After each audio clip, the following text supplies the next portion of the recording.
answer. But still, I actually did make money doing algebraic geometry at one point, so I get to tell you that story. It's a lot of fun. All right, so let me start this. I'm going to try to do a combination of the algebra and the geometry, and since I don't want to write a lot of equations, I'll draw my hands and wave around a lot, and then we'll be able to think about the geometry a little bit more than the algebra. So I want to start by asking you, what do you get if you intersect two spheres?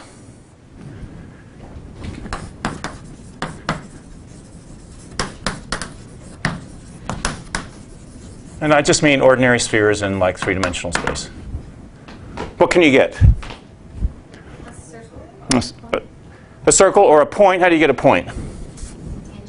Yeah, so if the two spheres are touching at just one point, then you can have that. So the intersection can be a single point, a circle, or nothing, which also looks round, so it fits in the pattern. Or of course it could be a sphere if the two, if it's actually the same sphere twice. But this is the usual case, right? This is what we usually expect to get as the intersection of two spheres.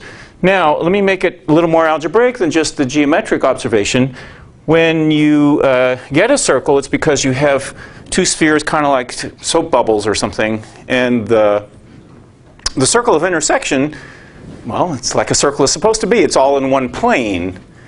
And you can get that as soon as you write down the equations for these two spheres. What's the equation of a sphere look like? What kind of equation describes a sphere?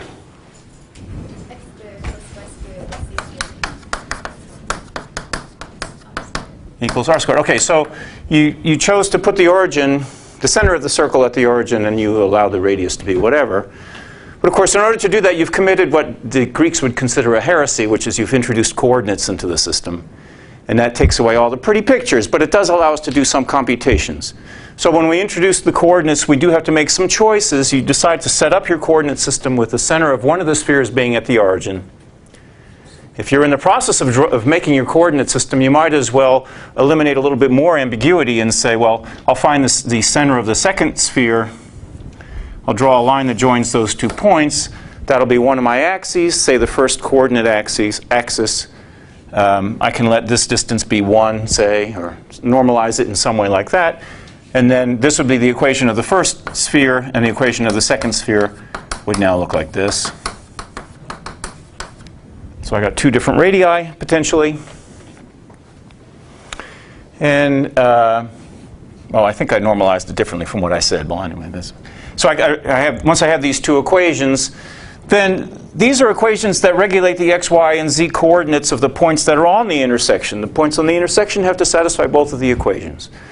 So those points, x, y, and z, will be points that make both of these equations true, and then in addition, any manipulations that you do to these equations would then be another equation that's going to be satisfied by those same points. So in particular, you can take these two equations and subtract one minus the other one, and you discover that 2x minus 1 equals, which way did I subtract? R squared minus little r squared. And this is now the equation of a plane in three-dimensional space. So the intersection of two spheres is a circle. In part, what that is relying on is the fact that the intersection of the two spheres will also lie in a plane. So there's a plane that contains the circle, and I've already given you an equation for it.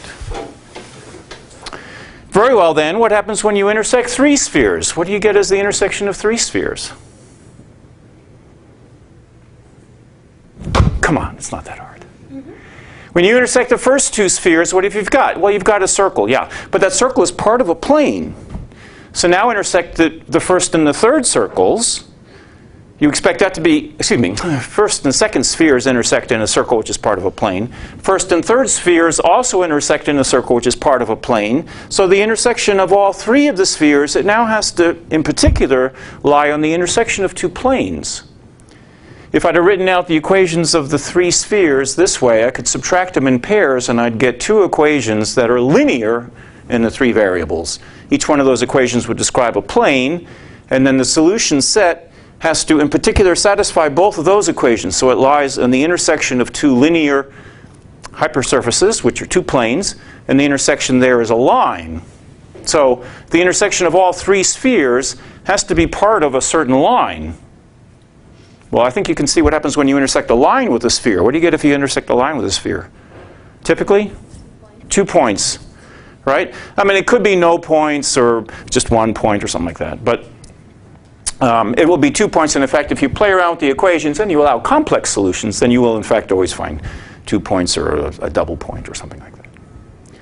So a little bit of geometry combined with the algebra helps you find what you're interested in. So as soon as I intersect three spheres,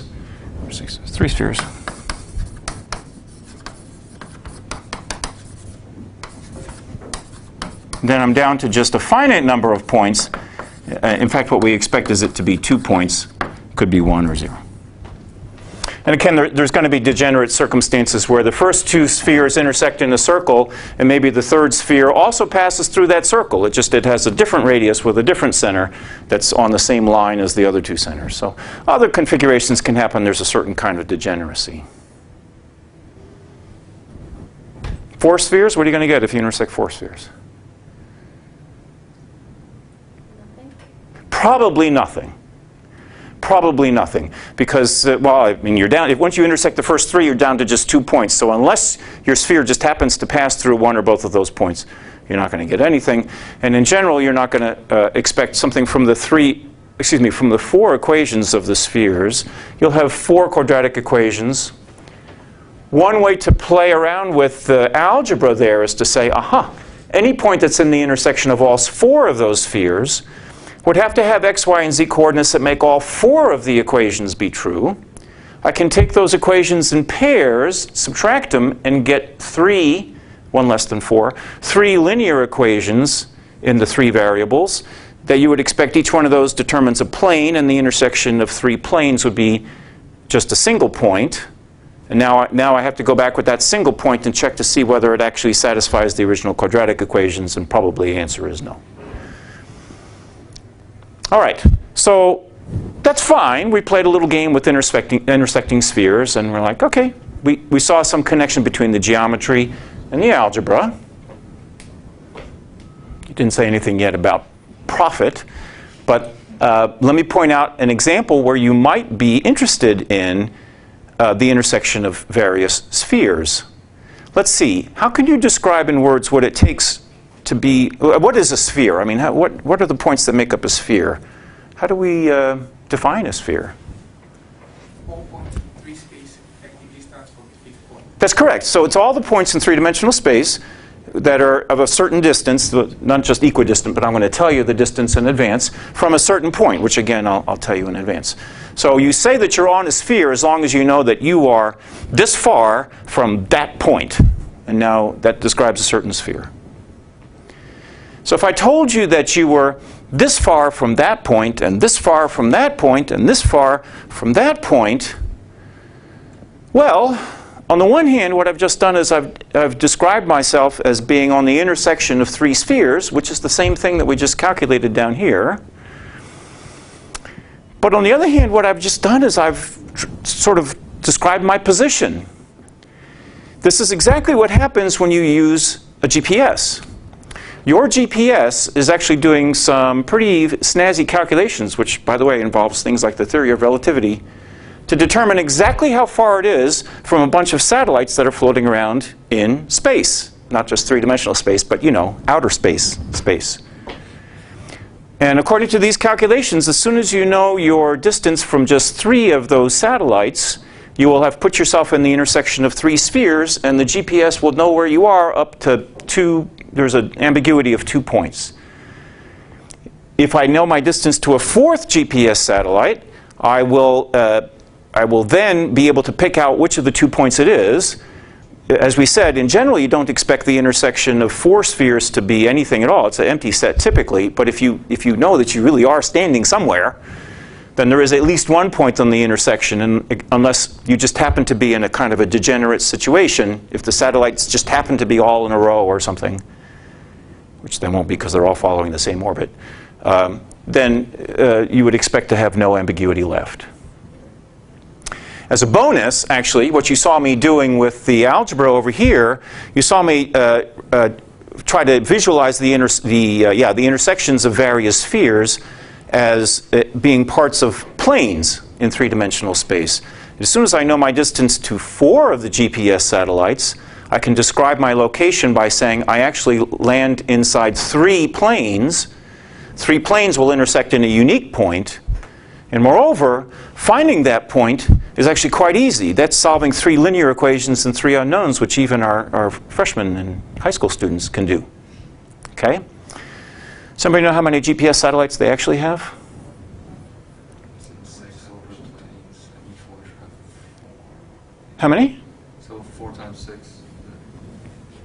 Why is it 4 times 6? But I mean, there's 6 orbital planes, I know that for sure. And then I think they have 4 satellites on each. Well, I didn't know that, actually. They have them in separate orbital planes? Yeah, so they have 6 planes, so they separate the space on Earth into more or less symmetrical ways. Oh, that's cool. I didn't know that. Well, I mean, the thing is, a lot of satellites are not operational. Well, a bunch of them, that's right. There will always be problems where, you know, of course, they're always worried. These are military things. So they're worried about the enemy taking out your satellite and stuff like that. Plus, don't forget, it doesn't help us a lot if one of the satellites is, oh, let's say, way down there on the opposite side of the Earth, which, of course, the people in Australia need it right this minute, but it doesn't do us any good.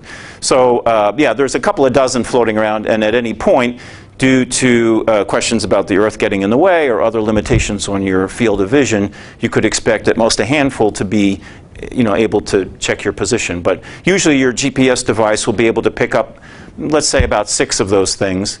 And then you end up trying to solve 6, well, let's see, if you get 6 satellite distances, do pairwise subtraction, you'll end up with 5 linear equations to solve and 3 unknowns. That's actually an over-constrained system, but take a numerical analysis course and they'll try to help you find the thing that's closest to a solution to an over-constrained linear system. That's a pretty well understood mathematical problem. Okay? So that's how they can get such good accuracies. They have a little bit of redundancy in the initial data by collecting extra information from additional satellites. All right? So the takeaway from all of this stuff is algebraic equations, polynomial equations in multiple variables can help us describe geometric situations that might be of interest to us. And that's the kind of thing I have in mind when I talk about algebraic geometry, real algebraic geometry helping us solve real problems. Two uses of the word real. All right, so now let me give you another one. And this one was introduced to me by a guy I met at the IMA one time. His employer was not a university. He was an algebraic geometer. He was working for GM, you know, the car company.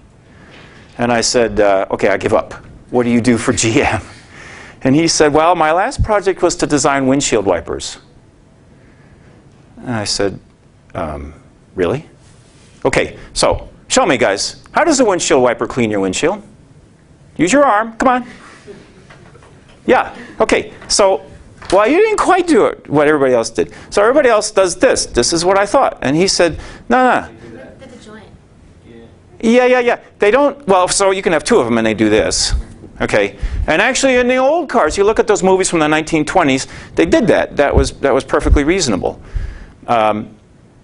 But he said, go out and look in the parking lot. I had to do that. I left my talk with him, and I went outside, and I looked in the parking lot. Sure enough, windshield wipers don't do this anymore. There's some kind of, like, typically a jointed assembly, and you have the stick part of the windshield wiper. It's on a slant from the other part. And there's very good reasons for this. If you have a single rotor that's moving your stick back and forth on a plane, and then you attach a single wiper blade to it, all you're going to be able to trace out will be, well, who knows? What kind of surface can you trace out with that? A portion of a? Sector of a, well, I need something two-dimensional. I need a surface. A circle, huh? A disc. Yeah, a portion of a disk, that's right, which lies in a plane. Well, that's actually the wrong answer. Because if your thing is pivoted a little bit, you could have a piece of a cone. But if your windshield is made from a bunch of line segments that all pass through a single point, which you're tracing out as a cone, you could, if you wanted, have your windshield with a little bit more complicated, not a single rotor, but you could kind of have it like weave in and out and get what a topologist would call a cone. That's the cone on a curve. Topologists are just that way, right? But it would be a cone on a curve. In other words, you take a curve and a point that's not on the curve, and then you draw all the line segments that connect the point to the points on the curve. And topologists call that a cone, and no one else does. So a single windshield wiper blade could do that.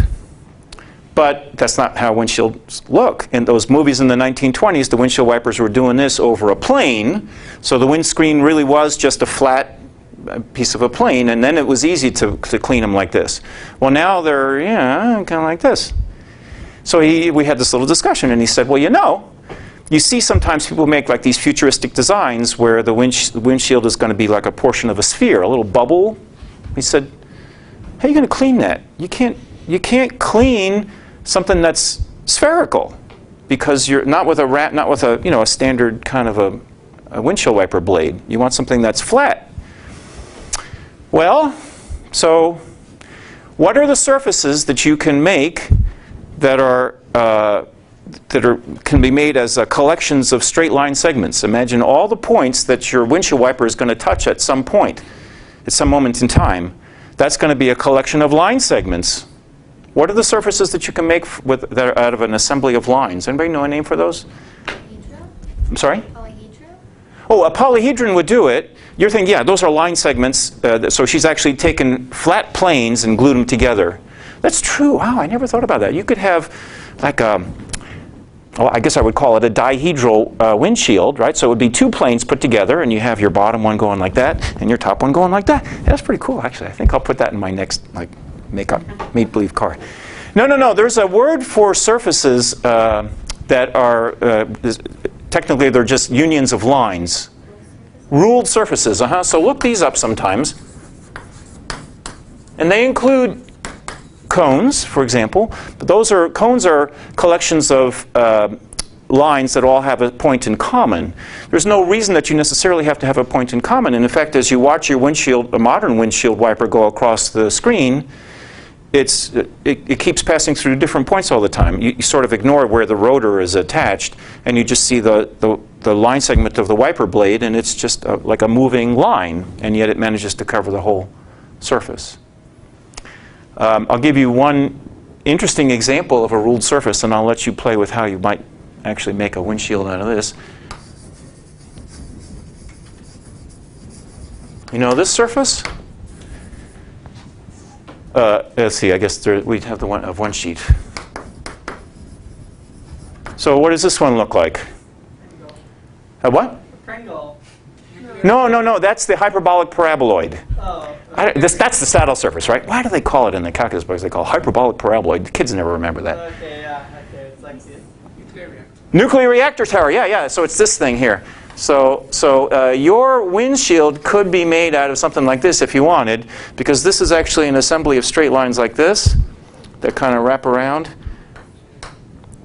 And you can see this if you ever take the two discs and parallel to each other, and then you just put strings up and down to connect them, and then you give it a twist like that, and you get exactly the surface. And what's funny about this particular surface is I believe it's a theorem that these are the unique surfaces which can be made as a collection of lines in two different ways, because you get the exact same surface if you do that. So this same surface has lines that go that way. So you could have your windshield wipers like this, then you could have a backup set that do that. Anyway, so this gets you to the question of, well then, okay, once you know that you have a windshield that actually is a ruled surface of some type, so that you know that it can be constructed as a collection of lines, then the question is, well, how do you actually get the windshield to go across, the windshield wiper to go across your windshield so that it, at every moment, is lying in one of those lines? You have to kind of parameterize that set of lines and get your thing to move across in that way. Well, go look on a modern car and you'll see that they figure out ways to do it. They still make a lot of cars still just have a single rotor that goes back and forth, but at the very least they keep the second part tilted, that the actual blade is tilted relative to the point where it is joined to the stick that goes down to the motor. So you manage to sweep out a collection of lines that are not all going through the same origin. All right, so, well, he and I were hanging out for a few months there. So he talked about other things that they do over at GM, and I was actually pretty impressed at how much math is involved in a modern car. So windshield wipers led then to this other discussion of linkages in general. You see, when you want to make a windshield wiper that has some kind of a linkage, there will be a little motor that's moving a stick back and forth. And the position of that stick will vary in time, and you need to keep track of it. So one way to do that is to watch where the endpoints are, where the endpoint of that stick is. Again, I'm going to do the same thing I did over there, which is to start to introduce coordinates. You put some coordinate frame right through this point, call that the origin, and this point will then have x, y, and z coordinates. And those coordinates will change over time. Is there anything that you can tell me about these coordinates that will not change? Their distance from the origin. Well, I mean, I guess you could have something on a sort of a piston, and that would be an interesting kind of windshield wiper. But the position of this point will always, it'll be a set of three numbers, x, y, and z, but you'll have x squared plus y squared plus z squared come out to be one windshield wiper arm length, one unit. Then if you wanted to get some sort of more complicated construction, you could say, okay, and then I'm going to attach to that another bar. Maybe you'll have a little motor here that would allow this thing to swing back and forth in some direction. Maybe you'll have it linked rigidly so that there will be a fixed angle in there. You could have some sort of a complicated thing where there's a multiplier effect so that every angle change here will give you a similar or greater or smaller angular change. You know, you have those little like pantographs. I don't know if you guys know what those are, but you move something and something else moves faster or slower. So you are going to get another point, x prime, comma, y prime, comma, z prime. And depending on how exactly you set up the linkages, you might know several things about this, but one of them that you will know certainly is that when you look at the distance from the new point to the old point, that's going to stay fixed because you hooked them together with a solid bar. And so now you have two equations that link these things. This won't necessarily be one anymore, but it'll be some distance away, and that's not going to change. So suddenly you start to see that you can describe things of interest like the motion of your windshield wiper blade by writing down systems of polynomial equations. In this particular case, these equations aren't going to completely constrain what can happen because you might, for example, be spinning this thing back and forth with only a single axis on a motor, in which case the x, y, and z will satisfy a linear equation that puts them in a certain plane. So there will be additional equations that you can write down. So some linear function, for instance, might be 0. But this now gives you a mechanism to describe a lot of motion problems, linkage problems, and it doesn't necessarily have to involve a lot of r's and thetas. You can do everything polynomially. Okay, and now I'll take a little side route here through a bit of the current theory on this. When people do find themselves facing long strings of polynomial equations, then the question is, well, what can we conclude from them? When you have linear equations in several variables, you guys have been told about several things that you can do to solve those linear equations. One of them, for example, is row reduction. So you know that you can take 5 equations and 5 unknowns, and you subtract off the multiples of the first equation so that it stands there with the x still in it, but all the other equations no longer have x. You just have 4 equations and 4 unknowns. And you sort of work your way down, you get a diagonal thing. Then you can choose to either completely diagonalize your system or solve for the last variable and work your way up. Okay? Now those of you who have taken a numerical analysis course know that that actually sucks because it's subject to a lot of round-off error and that sort of thing. So you have the LU decompositions and things like that. For polynomial systems of degree higher than 1, so if you don't just have linear equations but quadratic equations, you can try to do something similar, but there's a lot of things that can get in your way. A tool that has been in use for about 30 years, it's got certain drawbacks, but it works pretty well in situations that don't get too complicated. I'm not going to go into the details, but I'm just going to give you the name here. It's fun just because it's fun to say. It's the theory of Gröbner bases, and there's an O with an umlaut, so you get to say some nice German sounds. The Gröbner bases ask you to find new bases for your ideal of all the polynomials, hoping that it can be changed into a kind of a nice simple form, sort of like what you do for the row reduction of linear equations. You look to see if maybe you can get one of the equations to involve just one of the unknowns, and then another equation or two that might involve a couple of the unknowns, and sort of work your way back, getting a kind of what they call a triangular system.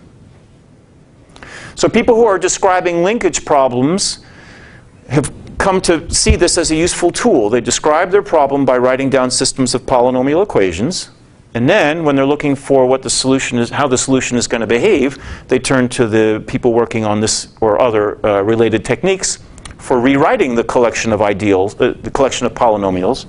These generate an ideal and a polynomial ring, for those of you who know what that means. So this is just giving you a new basis for the same ideal.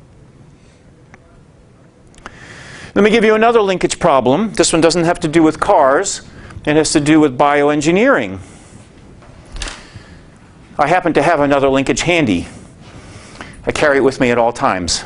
It's this one right here. So if I want to describe where my elbow is at any moment, I would set up a coordinate system right through my shoulder. I would call this the origin. I would probably set up my coordinates to be, I don't know, x is that way because that's the easiest way for me to point, and then y, and then z, and I'll let this be my unit of length. So now this thing suddenly inherits coordinates, x, y, and z coordinates, and about those coordinates I certainly know one thing. X squared plus y squared plus z squared is equal to 1, because my elbow will, unless I've done something really stupid, never become further away from my shoulder than... Okay, I learned a lot about shoulders because I did have to have my shoulder sort of reconstructed at one point. So one of the things that you learn is that this elbow does have a pretty good degree of motion if you're healthy. It can travel to a lot of points. You can't actually get this elbow to travel over the entire unit sphere. Okay, good. So at least you see that there is a constraint. Can you describe algebraically what the constraints are? Some of the constraints anyway. The first pass at your constraints. X, y, and z coordinates. You can't think of anything? Oh, yeah, right. The x coordinate can't be negative. It's the x coordinate that can't be negative. I mean, you can go a little bit negative, but it's kind of hard to do that, right? So there's some constraints on these coordinates. When the x coordinate is very large, of all the points on the unit sphere, the points with a large x coordinate, you actually you can rotate over the full circle. But then if you imagine trying to trace out circles of bigger radius, in other words, decreasing x coordinates, at some point you find it to be more and more difficult. All the shoulder muscles and stuff get in the way when you have a very small value of x, and so now there's some inequalities on y and z that are related to the small x's. And certainly once x gets to 0, I can't do that, right? And negative x's are even more difficult. But that's only the first stage of a linkage. I could give x, y, and z coordinates to my wrist as well. So now I have a total of 6 variables that can help me describe how the first 2 links of my arm are behaving. And then the x, y, I might be most interested in where the wrist is. In other words, the x prime, y prime, and z prime might be the thing of greatest interest to me. But I can't really describe that easily without introducing this intermediate variable of the coordinates of this point. And if I wanted to talk about the positions of my hand and so on, then that would be even harder. But by introducing a lot of variables, I can actually describe where all the different parts of my body are, and I can watch them move around in space, and then all of those different coordinates become functions of time. They're not independent functions, however, because they're still subject to these constraints. X squared plus y squared plus z squared equals 1. The difference between these 2 positions, that length has to be whatever the length of my arm is, and so on. You do now have a way, though, to describe motions of all parts of the human body as they wander around through space. And in particular, you can use those coordinates to help you with another little bit of classic mathematics that I'll really throw in here. And it doesn't really have anything to do with algebraic geometry, but I thought it'd keep you entertained.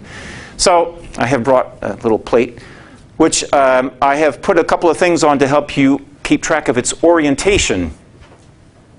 So orientation is one of the phenomena that you need to keep track of if you're going to be worrying about moving linkages.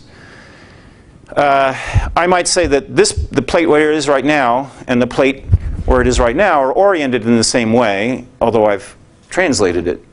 So, but you keep track of the position. I mean, the first thing to notice is which way that pencil is pointing. And I can point it towards any of you. And that make that point, in fact, you can just sort of describe where the pencil is going by specifying like the latitude and longitude of where it's pointing to on an imaginary sphere centered at the apex. You astronomy type people, you'd be thinking of azimuth and declension, or what are those two things you use to keep track of positions in the sky? Okay, so a couple of numbers anyway would help you keep track of where the pencil is pointing. Of course, I would change the orientation if I did this. It doesn't change the pencil, but it does change what I would call the orientation of it. You see the little smiley face is looking different. Well, that can be kept track of by sort of monitoring the position of the green dot, the green spot there at the top. I have it at the top right now, but if I start doing some rotations, it doesn't have to be at the top. But apart from making it point towards a different person or rotating it as it points to that person, I don't see what else I could do to change what I would call the orientation of the plate. So 3 numbers, like latitude, longitude, and rotation angle, those 3 numbers would help you keep track of your orientation. So we describe orientations as with 3 coordinates, if you like. The set of all rotations, it's perhaps more mathematical to describe them with a 3x3 orthogonal matrix, special orthogonal matrix. So the collection of all of these things is actually a mathematical group, SO3, a special orthogonal group of in 3-dimensional space. But that is, in fact, a 3-dimensional Lie group. And the reason you know it's 3-dimensional is because you can tell which way you're going with just 3 numbers. 3 coordinates helps you keep track of that. There's a funny fact about SO3 that I can tell you, which will be of interest to those of you who are algebraic geometers, and that is it's not simply connected. As a topological space, it's not simply connected, and I am about to demonstrate to you an element of order 2. For those of you who don't, you already know what I'm going to do. Yeah, so this is the plate trick. Watch this. Keep an eye on the plate.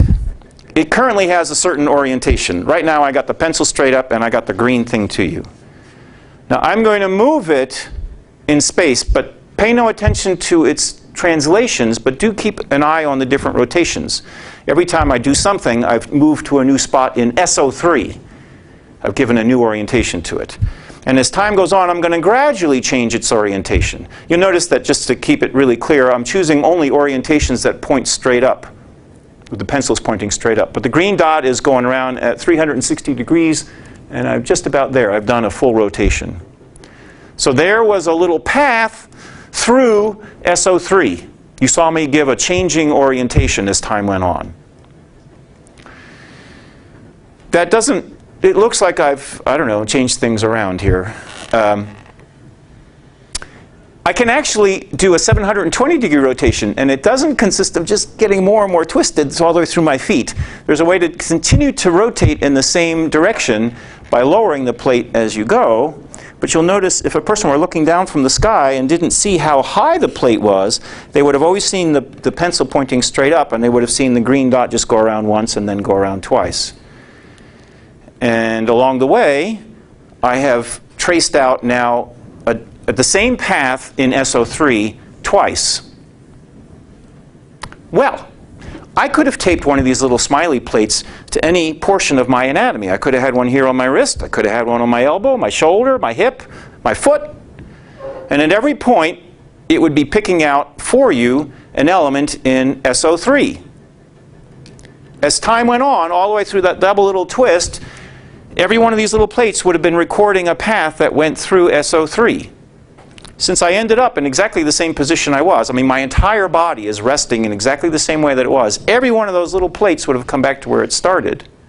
In other words, every one of those plates now described a closed loop through SO3. But on the other hand, if you watched where this plate and this plate and this plate went, they would have been traveling very similar paths.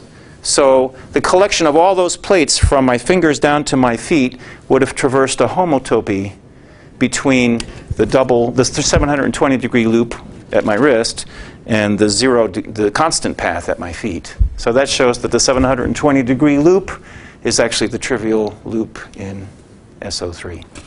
Okay, it's harder to show it's not that the 360-degree twist is not trivial. So that is, in fact, a non-trivial element of order 2 in SO3. All right, that I know just went over the heads of a lot of you, but it's a fun little thing to try. I know from experience, don't try it with a full cup of water your first time. Don't even try it with a glass because it gets really bad. All right, let me describe for you some more of these motion things that can be treated with algebraic geometry. And I want to turn next to the one that was the illustration that I gave Corey for this talk. And this is the one that's used in flight simulators. Those, not just the real ones, but the toy ones, like when you go to like Main Event or whatever, and you climb in there and the thing like jerks all around and stuff. So what these things try to do is they try to let you kind of get an object like this, like you're going to walk in there and sit in there, and they want to have it be able to kind of like fling around in space. One of the things that we'd like to keep track of when we do that is just exactly how is the thing set up? How is it oriented? What is its... Not oriented isn't the word I want to get. How is it configured right at this moment? I mean, I'd like to say that this is different from this. It's also different from that. I mean, how many things am I going to have to keep track of to keep track of all the different ways that I could arrange this thing in space? One of the things that I could do is I could, tape one of these things to it and then say, oh, well, if you just start doing any of these motions, you're going to give me an orientation, a different orientation. So as you try to keep track of exactly how you've flung the thing around, one of the things that you'd keep track of is the orientation. That it requires 3 coordinates to keep track of that. What else am I changing besides the what else could I change besides the orientation as I start moving this thing around? How else could you keep track of what else I'm doing? Position? Yeah, the position. Well, how do you describe this with like a single number? I mean, a single position of what? I mean, I want to have coordinates or something, but... Huh?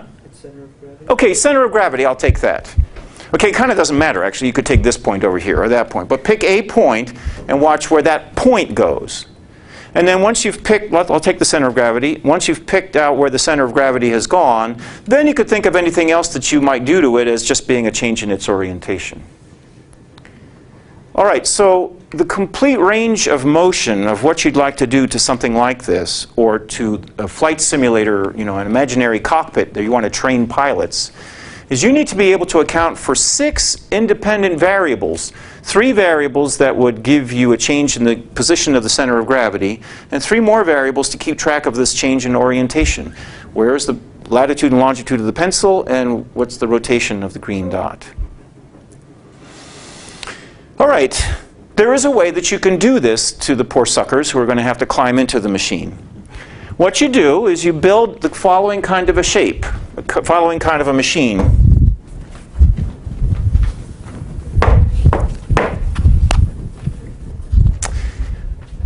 It takes some doing to draw this, but I think I've got it right. So I want you to have 3 points on the floor. There's 2 of them. And here's the third one back here somewhere. So 3 points that are going to stay glued to the floor. And then you put pistons attached to these points, attached in kind of like a ball and socket joint, like your shoulder. So it can rotate around in any kind of direction. And because it's a piston, unlike the linkage arms I was talking about before, you can change the length of it. But you take 2 pistons, one on this side and one on this side, and you have them meet up in space somewhere. Then you take a couple more pistons, join to the next pair of points, and you have them come up into space somewhere. And likewise, this third pair of points, you have them joined by pistons at a third point. So just to recap here, points A, B, C are fixed, and points D, E, F are allowed to move. But you don't let them move independently. Instead, you hook these onto the bottom of your flight simulator, so there will be a plane. Any 3 points determine a plane in 3-dimensional space, a unique plane unless the points are collinear. So there'll be some plane down here which will become the bottom of where you put your chair. And then here's the chair. And here's some poor slob that has to sit in this. And now what you realize is that if you start changing the lengths of these 6 pistons that I just put in there, you're going to make the chair jiggle around. It's important to realize that if you kept 5 of them fixed and you just moved one of them, everything would have to shift just a little bit. But you could do it. If you change just one of these lengths, like if I tried to make the line segment AE longer, what will happen is the other line segments don't have to change their length, but if AE gets longer, then the thing will kind of tilt that way into the next room. Okay?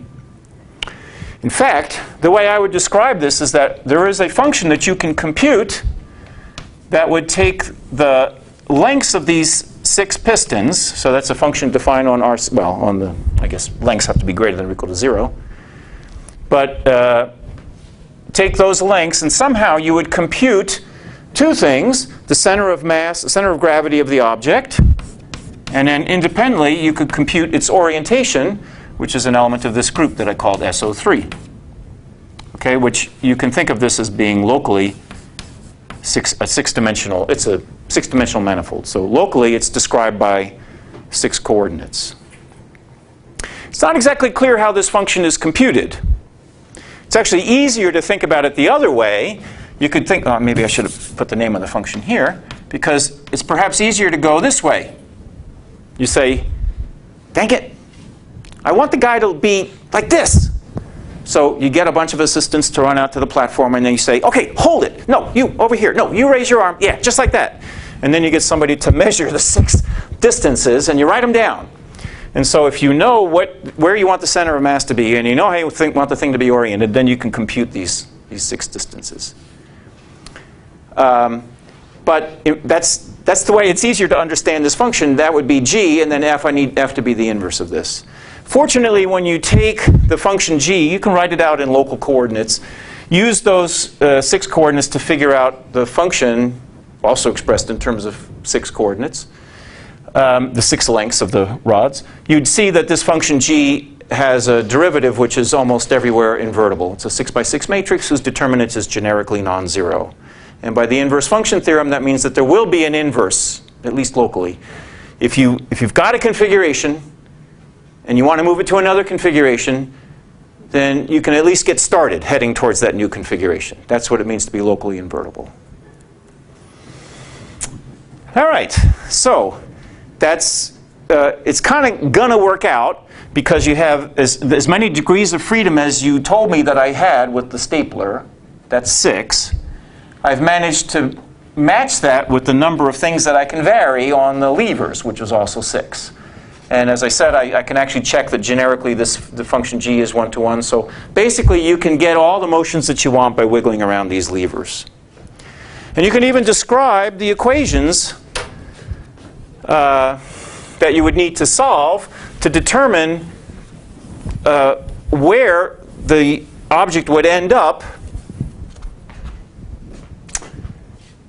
if you set the positions of the levers to some numbers. I mean, it's hard for me to describe the exact configuration of the thing this way because I have a three-dimensional manifold that's not just R3. But an easier way to do it is to think about a function that takes the 6 lengths. Well, you know what? I'm not going to do it in terms of functions. If I knew the 6 lengths, then one way that I could do this is I'd say, all right, you know what? I will know exactly where everything is going to lie in space if I can just determine the coordinates of those 3 points. So if you call these points x1, y1, and z1, x2, y2, and z2, x3, y3, and z3, and these points, you'd have to give coordinates to these. For simplicity, I just decided to let this one be at the point 1, 0, 0. This one is at 0, 1, 0, and this one at 0, negative 1, 0. Then, if you knew the 6 lengths of these rods, which I called Lij, the I is for which of these 3 points it's attached to, and the J is which of those 3 points it's attached to, then you get equations like this. x1 squared plus y1 minus 1 squared plus z1 squared equals L12 squared. There is a similar one for x1 squared plus y1 plus 1 squared plus z1 squared minus L13 squared. And then you'll notice that the point that I labeled D up there, that's the one that has coordinates x1, y1, and z1. It was attached to the points. Oh, did I draw my thing right? I put the coordinates on the wrong points, A, B, and C. Ignore that. I meant for that point D to be attached to 0, 1, 0, and 0, negative 1, 0, but it's not attached to the third point on the bottom. So you have two equations of that type. You have two more equations that involve x2 x2 minus 1 squared, etc. x2 is mapped to two of the points on the bottom, and x3 is connected to 2 points on the bottom. 6 rods gives me 6 lengths, each one of which is determining a certain distance. In other words, the points D, E, and F are floating inside spheres. Each one of them is in the intersection of 2 spheres. These things tell me the lengths, the radii of the spheres. And so if I hold these things, if I hold a couple of these things fixed and I let the other ones vary, then each of these points would be traveling in that circle. You guys told me that the intersection of 2 spheres would be a circle.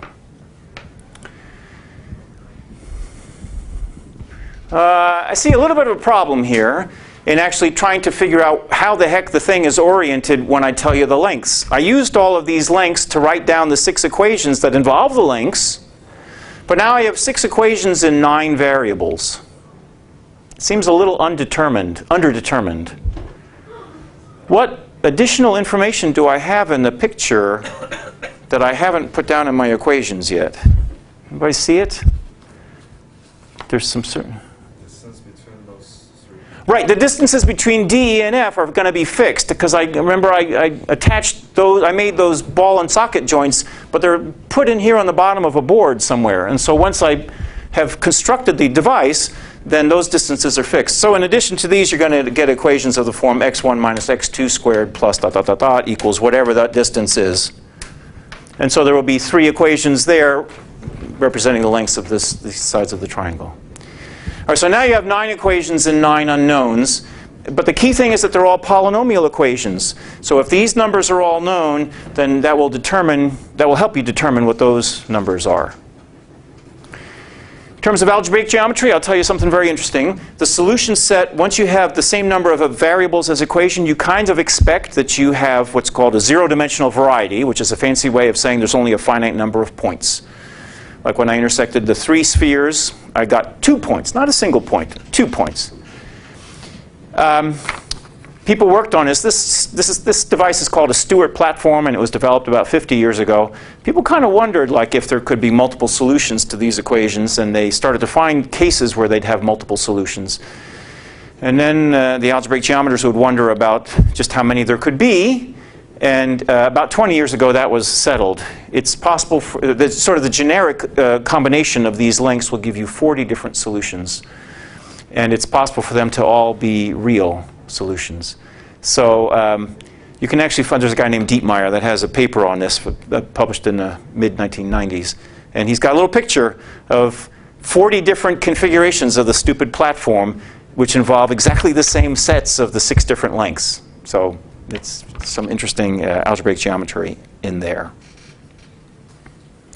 I'll also point out that topologically, there's some constraints involved in this one, the same as I have for my arm. Once you start lengthening things too much, you start to realize that the machine is going to break. If you try to lengthen one of the pistons too much compared to the other 5, you're going to violate the triangle inequality. Or as you start to make your degrees of motion, you'll see that the pistons try to cross, or they'll smash into the ship, the platform. So there's a bunch of inequalities in real life, but at least the algebraic geometry goes like this.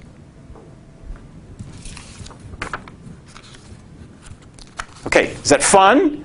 Now you're worrying about the profit. Where's the profit?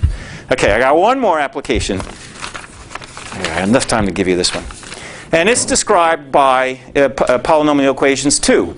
And this time I'm going to give it to you in reverse, because that's the way it came to me. Instead of somebody saying, hey, I'm trying to model an arm, or I don't know, whatever it was. They say, I was reading how I used to do this all the time. I would just sort of sit around and read math discussions on the internet. Yeah, because no social life. And then, so one day I just saw this when somebody said, hey, I got equations like this. I forget the specific numbers, but he wrote in, and it's a bunch of these quadratic equations. And he said, can anybody tell me if there's like a unique solution to this system of equations? Well, I don't know. I'll tell you what. I'll pass this around, and you can take a look at it if you want. But I'll tell you in advance, there are 19 variables and 20 equations. So it's a little bit over-constrained, first of all. I think actually the way it first was given to me, he ripped off one of the equations because he knew that that would be over-constrained. He thought maybe 19 and 19 would be the good match. Well, if you look at the equations carefully, you'll notice that they look like a bunch of distance things.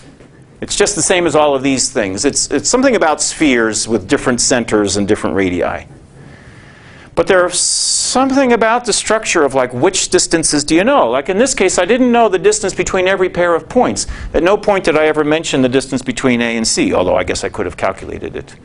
But there was no variable piston that went from A up to F in my picture. Okay, so not every pair of lengths is involved in one of these problems. Well, I worked on it because, you know, I like math. So I played with the equations a little bit, and I discovered, somewhat to my surprise, that there was some redundancy in his equations, and so there wasn't a unique solution where he expected one. But I tried to do some numerical calculations so I could actually demonstrate what it turned out that there was a whole path's worth of solutions. You could take a small perturbation of any one of the variables, and then all the other variables would have to change, but they could change. There was a consistent way for everything to change at once. So in other words, you could imagine some of the points kind of moving around in space with the lengths changing or not changing in the way that he said. I think the lengths had to stay fixed, and then but the points, he didn't know where the points were. And so I had this vision of kind of like a monster kind of walking around with, I don't know, distances. Because if you look at the equations, one of the things that you'll notice is that it's a sequence of distances. Every one of the equations says that a distance has to be something. But it's always involving one of several points that's out in three-dimensional space, a distance between that and a point that's in the plane. So now it is a question of like, you know, a monster walking around because you have distances that's on the floor where you're going to step versus parts of the anatomy or something. But actually I got a better model of it. When I realized what I was looking at, I thought, I know what's going on. In fact, I was so excited. I told my kids at dinner, they were little, they'd listened to their dad back then. And I said, so I tell you, it's kind of like he probably works for NASA. Because what he's got is a bunch of lunar rovers that can't talk to each other. They're all on the surface of the moon, but they can't communicate their distances between each other. And you know, he's got these lunar orbiters that are up in three-dimensional space somewhere, and for some reason they can't talk to each other either, but they can talk to the ones on the ground. And what he's trying to figure out is, if you know all of the distances from the orbiters to the rovers, can you get it all figured out? And I thought that was pretty cool. What do you think, kids? And they're like, yeah, Dad. Okay, cool. NASA, whatever. So I wrote back to the guy and I said, okay, there's not a unique solution. Here's a family of points that all have the right interpoint distances, and I envisioned it was something. And by the way, I told my kids that you probably work for NASA because orbiters and rovers and stuff like that. Well, I got back a response by email, and you can tell in the email that he was laughing. He was like, no. He said, it's not NASA at all. He says, I work for a commercial lighting company. We do stage lighting. He says, we sell lighting devices to rock stars who are going to walk around on the stage. And the way it works is they put a belt on them that has a transmitter, and then there's receivers that the road crew throws up into the rafters. And we've already figured out, as I showed you guys an hour ago, that if you just have the distances between each one of the belts, and you need a minimum of 3 things up in the rafters, with a 4th one used to give some numerical accuracy to it. At that point, you'll know exactly where the performer is, and we have a light on each one of the things in the rafters that can be moved to shine on the performer. So as the performer walks along the stage, then the light does its thing. And so he said, the problem with our system is we've got it great, we can market it to all the rock guys, but the problem is that when they go from town to town, which is like every night they're traveling to a new town, the road crew has to throw the the receivers up into the rafters. And we got to know where those things are so that we can correctly do all the calibration. Like in the initial things that I did, you can triangulate your position just fine, but you have to know where the centers of the spheres are. That's the transmitters, I mean the receivers up in the rafters. And he said the real problem with that is those road crews are only as smart as an ashtray, and that's only when they're sober. So he can never really count on them to do anything right. So his plan was he wanted to somehow put the belts on the floor to have the road guys throw the receivers up in the rafters wherever they're going to throw it, turn the whole system on, and then have the belts communicate with the rafters. And then he was hoping that there would be enough information in there to make everything work out so that I could calculate where everything is. That's why he gave me those equations that I just passed around. You want to determine the exact locations of all of the transmitting and receiving units based on knowing all of those interpoint distances. For him, then, it was very bad news that there wasn't going to be a unique solution, because even when he had everything thrown on the floor and up in the rafters, he still wasn't going to be able to figure out where everything was. I did point out to him that, okay, if I go back and I add one more piece of information, like, okay, let's fix a couple of these distances or set something at a 90-degree angle, that provides one extra constraint, which removes 1 degree of freedom, and then you could get everything down precisely. And he went back to his lab and he told his engineers, and they added those extra constraints, and they said, you know what, lo and behold, it works. Now, I had done all that just for the fun of it, but he wrote back and he said, you know what, I know, I just asked this just because I thought somebody might be able to help. He said, you did me such a nice job, I'm sending you $100 just to say thank you. And so there's my $100 of profit that I made from algebraic geometry. So with that, I think I'm going to finish. Anytime you've got some linkage problems, something about moving points, distances, triangulation, you come to me because I like to play with these things. Thank you for your help.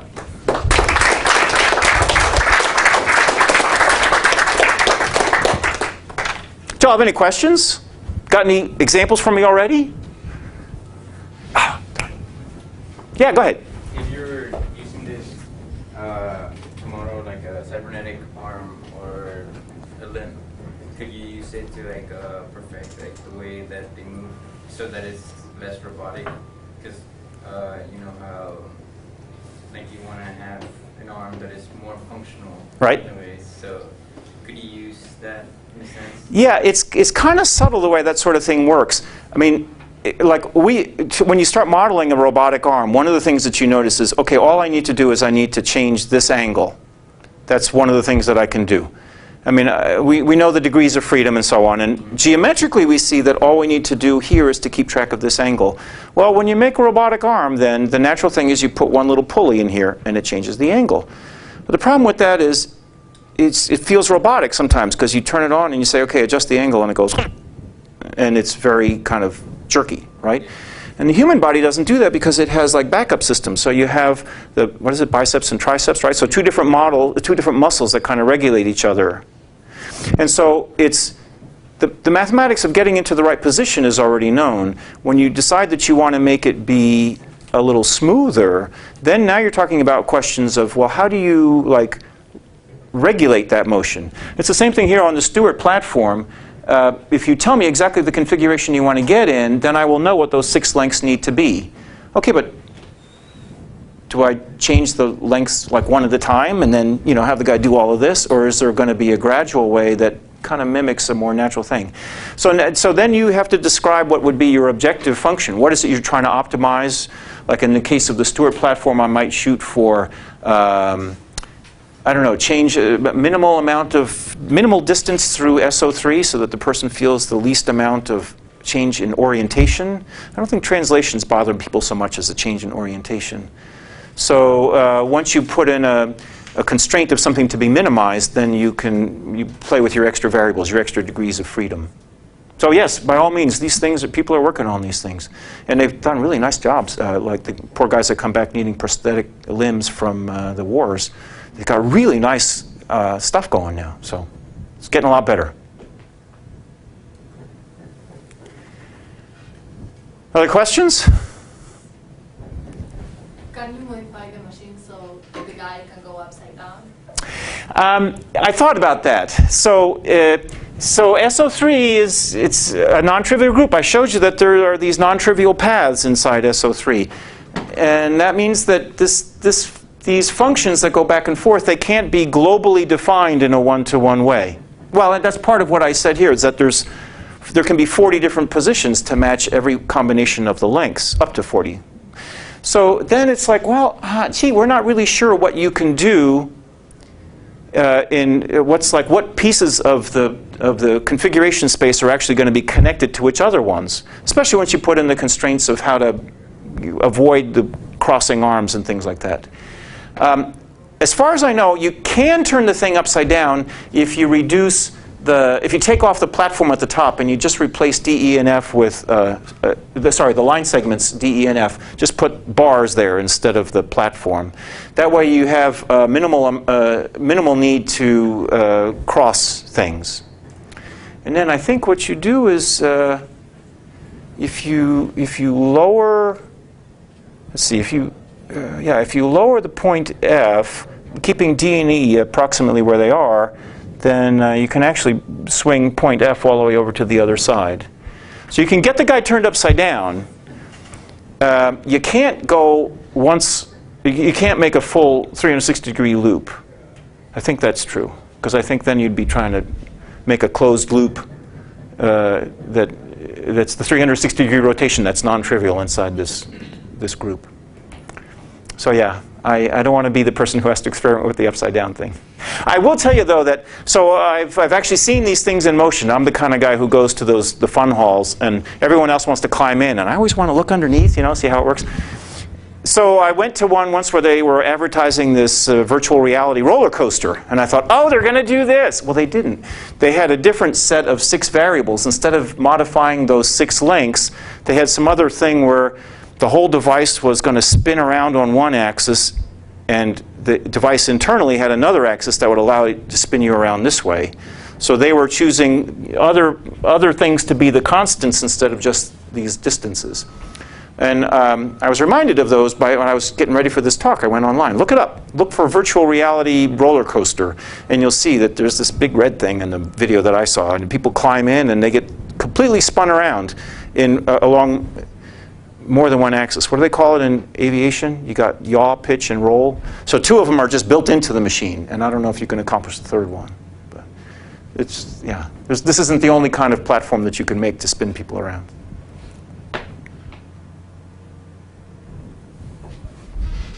I'm wondering whether we can use these algebraic and geometric models for solving real-world economic problems.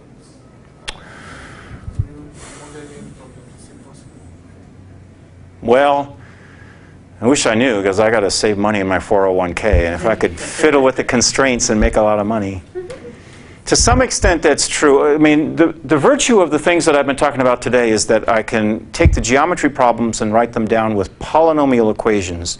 And I know enough about polynomial equations to be able to give definitive answers to how many solutions there are and that kind of a thing. So what kind of equations are you going to write down for economic problems? I mean, people will model the US economy, for example. What's that called? The Leontief model or something like that. It was one of the early Nobel Prizes, I think.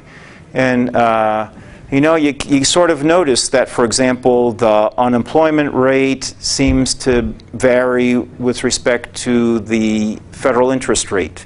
And in turn, the federal interest rate seems to vary with respect to the current home ownership rate or something like that. So they can keep track of millions of variables, and over time, people notice that some of these variables tend to be related.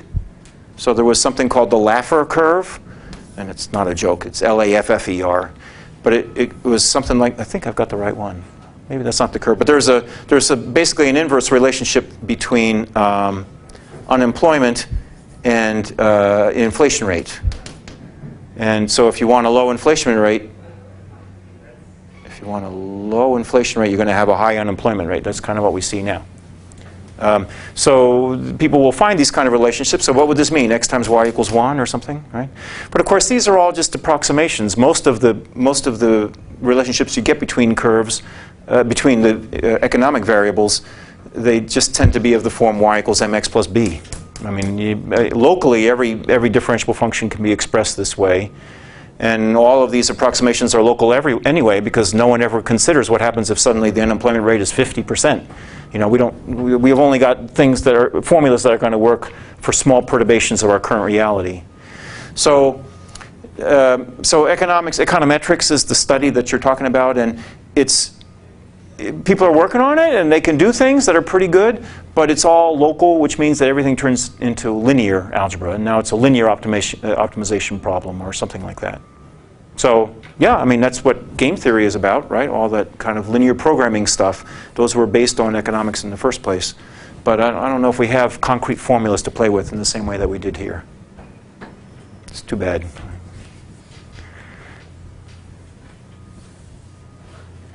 think we're done. So does everybody want to thank our speaker again? My pleasure. Pizza's upstairs.